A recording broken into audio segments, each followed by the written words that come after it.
The very first thing a person has access to is a home. And by having access to a home, that means a person can have access to all of their other rights, which are much harder to access if somebody's sleeping in the streets, if someone is living in unstable accommodation, if somebody is in a night shelter. The other thing that's really crucial is that it's the decision to give a person a home is not made by somebody in a service. It's everybody has that right. Everybody who is in this Housing First approach has the right to the home, and they cannot be told that they're not ready to go into housing. And once they're in housing, they enter into a tenancy contract, a secure tenancy contract, where they have the same rights and responsibilities as anybody in a tenancy contract.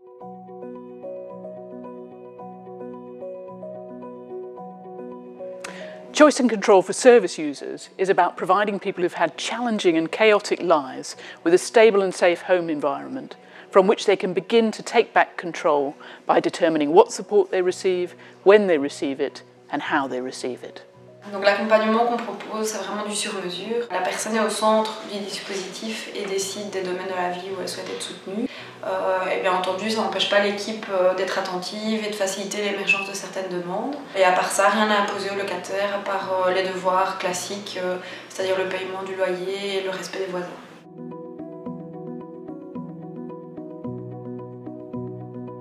La séparation entre le logement et le traitement, c'est qu'il n'y a pas de conditionnalité de l'un à l'autre et vice-versa. Il peut y avoir des ruptures dans le logement et pour autant l'équipe clinique va continuer à suivre la personne. Et il peut y avoir des ruptures dans le traitement et pour autant le logement va perdurer et la personne va continuer à rester dans son logement. Donc ce ne sont pas les mêmes équipes qui accompagnent la personne pour l'un et pour l'autre. Il peut tout à fait y avoir une personne qui ne paye pas son loyer, qui reçoit de l'équipe logement un ordre de payer son loyer. Et là, l'équipe de traitement va venir la voir et va lui dire comment on peut vous aider à payer votre logement. Yeah, because this is mine and I know it's mine and they're not going to take it away from me. And in other places, you're never sure about it. If you do like this and they don't like it, they kick you out and they say bye bye. And they can do it here.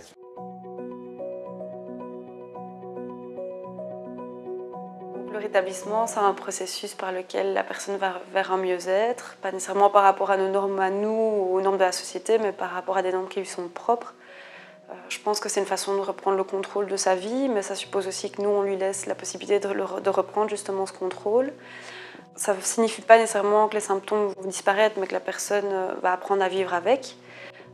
Et qu'elle va petit à petit retrouver de l'espoir et trouver des moyens de donner du sens à sa vie en s'investissant par exemple dans des nouveaux projets. It's a way of working in which you focus on the strengths in a person instead of focusing on his or her weaknesses.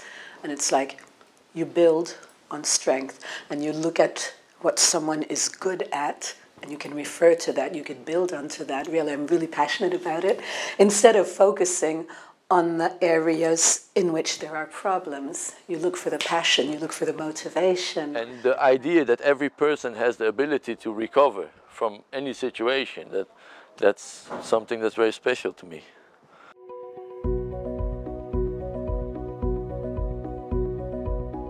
La réduction des risques, c'est une stratégie de santé qui vise à réduire les conséquences négatives que peuvent avoir la consommation de drogue ou les symptômes psychiatriques. Alors, c'est une démarche qui est avant tout non jugeante et pragmatique. Elle prend la personne à l'endroit où elle se trouve, que cette personne ait envie d'arrêter de consommer ou qu'elle ait simplement envie de mieux gérer sa consommation, mais de la continuer, que cette personne ait envie ou non de prendre un traitement médicamenteux. Alors, c'est une stratégie qui est essentiellement centrée sur la personne et qui vise à lui donner un maximum d'informations pour lui permettre de poser des choix éclairés et de décider elle-même les risques qu'elle juge dommageables pour sa santé et son bien-être et d'avoir tous les moyens de pouvoir les réduire.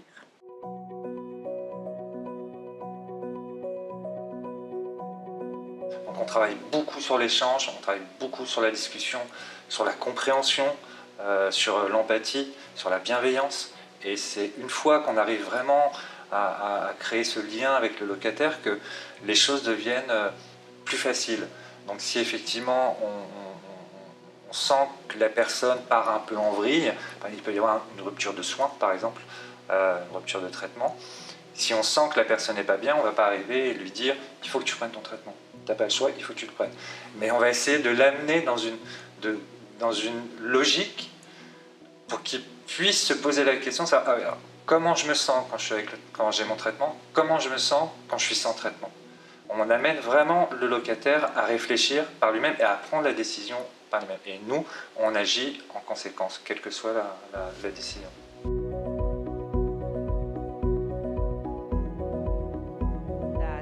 The client is making the service plan with the workers, so he or she is in the main role. And first it can be, she says, I don't like to make any service plan with you. That's quite typical when they come first. I'm so tired to all kind of plans, all kind of things that I have to do with all kind of social workers and nurses. No, I'm not going to do it. And the goal is, we will say to her, we hope that you can trust us one day so much that maybe there is something you like us to do with you. And then maybe one day he comes to say, I don't have any bus card. I need a bus card. And I can't do it. And then we will write it there that he got the thing. So with a very small steps. But if we put to the service plan that, or we think that he should stop using drugs and do this and this and this, and he don't see himself in that service plan. Who likes to have a plan like that? But when we started to make service plans like that, some of our clients, when you go to their apartment, their service plan is on their wall.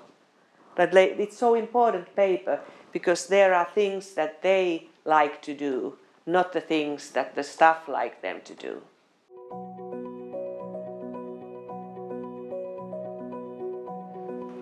Lo bueno que tiene ese programa es que tiene un carácter indefinido. No está programado el fin, siempre estará en marcha y jugamos con el tiempo a favor. Mientras que en otros recursos siempre tienes la temporalidad a 9 meses, a 6 meses, que muchas veces, más que una herramienta, es un aspecto que bloquea a la persona.